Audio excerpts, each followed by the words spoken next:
आज हम लोग डिस्कस करेंगे पोटेंशियल एनर्जी ऑफ इलेक्ट्रिक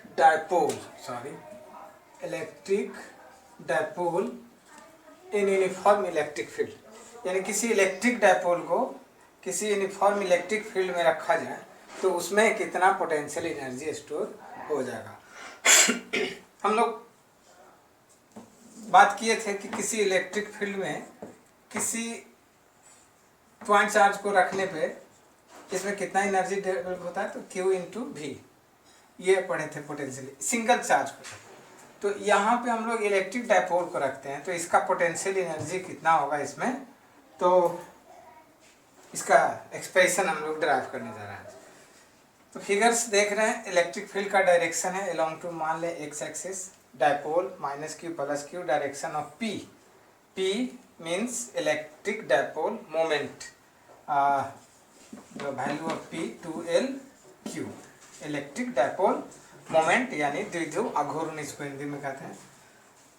तो अब वर्क कैलकुलेट करना पड़ेगा, पोटेंशियल एनर्जी मतलब वर्क कैलकुलेट करना है। तो वर्क कैलकुलेट करने के लिए हम लोग डिस्प्लेस करते हैं, तो इसको डिस्प्लेस्ड कहाँ से कहाँ तक करना है। आपने देखा होगा पॉइंट चार्ज के कारण जब कर रहे थे पोटेंशियल एनर्जी का एक्सप्रेशन, तो इन्फिनाइट से किसी इकाई धनावेश को किसी पॉइंट तक लाए थे, और ये जो वर्क लगा था इसको हमने कहा था पोटेंशियल यहाँ का। और अगर क्यू चार्ज को लाते हैं इधर से क्यू नट चार्ज को, तो वर्क हो जाएगा पोटेंशियल एनर्जी। यही तो डिफरेंस बताए थे पोटेंशियल पोटेंशियल एनर्जी में। तो खैर हम लोग यहाँ भी बात करेंगे इसी तरह का एक डिस्प्लेसमेंट का। यहाँ था 0 से इस पॉइंट तक, तो यहाँ 0 से इसलिए लिए थे कि यहाँ पर हमने इन्फिनाइट पे पोटेंशियल एनर्जी या पोटेंशियल को 0 माना था। पोटेंशियल एनर्जी यहाँ 0 ले लिया गया था, ये माना हुआ चीज़ है। किसी और जगह का भी 0 लिया जा सकता है, लेकिन सारे लोग यही मानते हैं कि इन्फिनाइट पोटेंशियल एनर्जी 0 लिया जाता है। तो यहाँ पर भी हम एक लेंगे 0 किसी खास पोजीशन में। तो ये याद रखना आप लोग को कि इस पोजीशन में यानी कि E और P के बीच का एंगल जब 90 डिग्री हो जाए तो इस कंडीशन में पोटेंशियल एनर्जी 0 लिया जाता है। आई टेकन मतलब ये लिया जाता है, आप अलग भी ले सकते हैं। एक कन्वेंशन है कि यहाँ पे 0 मान के हम लोग करते हैं काम। तो फिलहाल थीटा हमने माना E और P का एंगल को। तो इनिशियली इस डायपोल को कहाँ से हमको यहाँ से 90 डिग्री के पोजीशन पे ऐसे रखना होगा, और इसको डिस्प्लेस करेंगे ऐसे थीटा पे, जो किसी पॉइंट के लिए यहाँ पर, तो यहाँ पर किसी पोजीशन के लिए स्पेसिफिक पोजीशन जो कि थीटा एंगल पे। तो यही लेंगे, लिमिट लेंगे, इंटीग्रेशन करेंगे तो 90 टू थीटा। तो चलिए शुरू करते हैं। तो वर्क के लिए हम लोग को जरूरत पड़ता है फोर्स इंटू डिस्प्लेसमेंट, इसका इंटीग्रेशन किए थे। तो यहाँ पर जो चूँकि लीनियर मोशन नहीं हो रहा है, रोटेशनल हो रहा है, तो यहाँ पे टॉर्क यूज करेंगे हम लोग, टॉर्क, और dx की जगह d theta, angular displacement, linear displacement, angular displacement. तो चलिए स्टार्ट करते हैं। हम लोग पिछला वीडियो में देखे थे कि इलेक्ट्रिक डायपोल को किसी इलेक्ट्रिक फील्ड में रखने पे उस पर टॉर्क कितना लगता है। तो टॉर्क लगता है P×E और its magnitude is equal to PE sin theta. तो ये तो हो गया कि किसी एंगल थीटा पे रखा हुआ है तो इस पर इतना टॉर्क लग रहा होगा। अभी टॉर्क वैरी कर रहा है, जैसे यहाँ पर भी देखे थे फोर्स वैरी कर रहा था, इसी तरह से यहाँ टॉर्क वैरी कर रहा है। तो वर्क कैलकुलेट करने के लिए इंटीग्रेशन, तो वर्क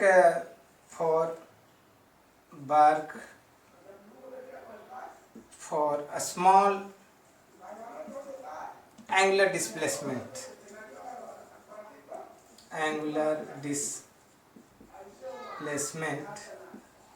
ऑफ द डायपोल का एक small angular displacement d theta, यहाँ पे d theta of the dipole, dw जो वर्क होगा स्मॉल वर्क वो हो जाएगा tau into d theta, torque into d theta.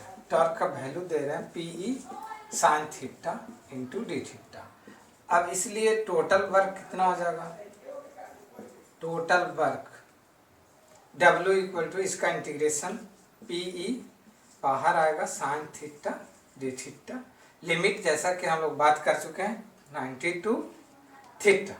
90 इसलिए कि यहाँ पोटेंशियल एनर्जी जीरो लेते हैं, यहाँ पे पोटेंशियल एनर्जी जीरो इन्फिनाइट पे लेते हैं। अब इसमें साइन का इंटीग्रेशन हो गया P E cos theta 90 two theta, तो ये आ जाएगा आपका P E cos theta minus cos 90।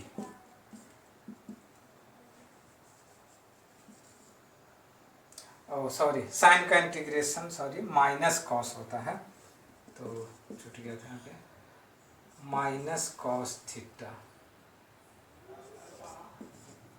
90 two theta, तो यहाँ पे माइनस आ जाएगा minus P E cos theta और इसका वैल्यू जीरो, तो यही आ गया आपका वर्क। और इसी वर्क, यही वर्क जो है इसमें पोटेंशियल एनर्जी के रूप में स्टोर हो जाता है। So the potential energy of the dipole U equal to minus P E cos theta, और इसे हम P डॉट E भी लिख सकते हैं। So this is the expression for potential energy of electric dipole uniform electric field. अब यहाँ ध्यान देना है, uniform electric field, non uniform रहेगा तो उसके लिए हम लोग का एक्सप्रेशन अलग आएगा, तो वो पढ़ना नहीं है, आउट ऑफ सिलेबस की बात है। तो फिलहाल हम लोग आगे देखते हैं, थोड़ा सा इक्विलिब्रियम की बात करेंगे हम लोग कि डायपोल इक्विलिब्रियम में कब माना जाएगा। तो हम लोग देखते हैं हम लोग equilibrium of dipole in electric field. Electric field में डायपोल कब इक्विलिब्रियम में होगा? इक्विलिब्रियम दो तरह का होता है। इक्विलिब्रियम एक होता है स्टेबल और एक अनस्टेबल। अब इसको समझते हैं स्टेबल अनस्टेबल इक्विलिब्रियम। जैसे हम बात करें कि जैसे यहाँ पे भूत है, यहाँ भूत है, यहाँ भूत है, चारों तरफ भूत है, एक आदमी को यहाँ पे रख दिया जाए तो इसको बहुत ज़्यादा डर लगेगा, लेकिन ये भाग नहीं कहीं पाएगा, क्योंकि कहीं भी जाएगा तो उसको और किसी न किसी के नज़दीकी, तो इसमें मतलब कि फोर्स तो नहीं लगेगा इस पर, नेट फोर्स जीरो होगा, कहीं मूवमेंट नहीं होगा इसमें, तो लगेगा कि इक्विलिब्रियम में है। लेकिन चूंकि इसके अंदर बहुत ज़्यादा डर होगा, इसके अंदर बहुत ज़्यादा पोटेंशियल एनर्जी स्टोर हो गया होगा, इसलिए ये इक्विलिब्रियम में तो है, लेकिन ये इसका इक्विलिब्रियम जो है वो अनस्टेबल है, इसमें एनर्जी है। और स्टेबल इक्विलिब्रियम में होता है क्या कि नेट फोर्स, नेट टॉर्क भी जीरो होना चाहिए, और यहाँ पे रोटेशन के केस में लीनियर में फोर्स लेंगे, यहाँ टॉर्क लेंगे, और पोटेंशियल एनर्जी भी जीरो होना चाहिए। उसको हम बोलते हैं स्टेबल इक्विलिब्रियम, सॉरी मिनिमम होना चाहिए, potential energy minimum zero, not zero, negative भी हो सकता है, तो बहुत जितना कम हो रहना चाहिए। और अनस्टेबल इक्विलिब्रियम, तो ये भी इक्विलिब्रियम है, तो टॉर्क तो यहाँ भी जीरो होता है, लेकिन यहाँ potential energy not zero, zero नहीं होता है, कुछ न कुछ पोटेंशियल एनर्जी हो सकता है। तो मूवमेंट किसी में भी नहीं होगा, लेकिन एक में एनर्जी मिनिमम होगा और एक में एनर्जी कुछ होगा। तो हम लोग एक और एग्जांपल लेते हैं। जैसे आप एक कटोरा ले लें, ऐसे गोल पेंदे का, इसमें एक कांच का गोली रखें, ये यहाँ पे आके ऐसे ऐसे होके यहाँ रुकना चाहेगा। अगर इसको हम यहीं पे रख दें तो ये इक्विलिब्रियम में है, और अगर एक गोली को यहाँ पे रखें किसी तरह, मान लें कि बहुत आहिस्ते आहिस्ते यहाँ रखा गया और स्थिर रह गया, जो कि बहुत पॉसिबल नहीं है, इम्पॉसिबल है, लेकिन मान लें ऐसा हो सकता है, बैलेंस की बात है, तो इसमें भी नेट फोर्स जीरो है, इसमें भी नेट फोर्स जीरो है, इक्विलिब्रियम दोनों में है। लेकिन इसमें जो इक्विलिब्रियम है ये स्टेबल है, क्योंकि इसको हम यहाँ भी डिस्प्लेस भी करेंगे तो वापस यहीं आना चाहेगा, तो ये स्टेबल इक्विलिब्रियम का पहचान होता है। मिनिमम एनर्जी लेवल है, इसमें इक्विलिब्रियम है लेकिन स्टेबल नहीं है, अनस्टेबल है। थोड़ा सा इसको डिस्प्लेस करेंगे तो इधर गिर जाएगा या इधर गिर जाएगा। यहाँ पर है लेकिन रहना नहीं चाहेगा, ये मजबूरी में यहाँ पर है, इसके पास एनर्जी है, दौड़ना भागना चाहेगा इधर उधर। तो ये अंतर है दोनों में। तो हम लोग यहाँ पर बात करने जा रहे हैं अब इलेक्ट्रिक डायपोल का पोटेंशियल एनर्जी से रिलेटेड इक्विलिब्रियम। हाँ, तो यहाँ पर देखते हैं हम लोग कि किसी डायपोल को अगर हम इलेक्ट्रिक फील्ड के डायरेक्शन में ही ऐसे रखा जाए, माइनस इधर और प्लस इधर, तो एक कैसा इक्विलिब्रियम होगा। फोर्स तो नहीं लगता है इसमें, यूनिफॉर्म इलेक्ट्रिक फील्ड में जान रहे हैं। तो इसमें देखते हैं कि ये जो सिस्टम है, इस पर फोर्स इधर, इस पर फोर्स इधर, तो ये घूमना भी नहीं चाहेगा। तो ये जा कर के मोस्ट स्टेबल कंडीशन में होगा। इसको थोड़ा सा आप ऐसे हिलाएं तो वापस इसी जगह आकर ऐसे ऑसिलेट करेगा और चाहेगा यहीं पे आना। तो ये स्टेबल इक्विलिब्रियम है। इस केस में ये आपका थीटा कितना है, 0 डिग्री है। इधर P और E, थीटा 0 डिग्री। तो ये स्टेबल इक्विलिब्रियम है। एक केस और देखते हैं जिसमें डायपोल को हम ऐसे रखते हैं, प्लस Q माइनस Q। तो यहाँ पे देख रहे हैं थीटा 90 डिग्री है। इस केस में क्या होगा कि इस पर फोर्स लगेगा और इधर भागेगा, और इस पर फोर्स लगेगा, इधर भागना चाहेगा, और फाइनल रिजल्ट ये जा कर के ऐसे घूमना चाहेगा। तो यहाँ पे इसमें एनर्जी है, कितना एनर्जी है, तो इसमें पोटेंशियल एनर्जी 0 है। और इस केस में पोटेंशियल एनर्जी कितना है, तो इस केस में पोटेंशियल एनर्जी है -P, निगेटिव। थीटा 0, और अभी फार्मूला देखे तो पोटेंशियल एनर्जी का -PE cos थीटा। तो थीटा 0, तो ये निगेटिव आ जाएगा। यहाँ पे थीटा 90, थीटा यहाँ पे 90 देंगे तो पोटेंशियल एनर्जी 0 आ जाएगा। अब एक केस और देखते हैं कि जब डायपोल को ऐसे रखा जाए, माइनस इधर प्लस इधर कर करके, तब क्या होगा।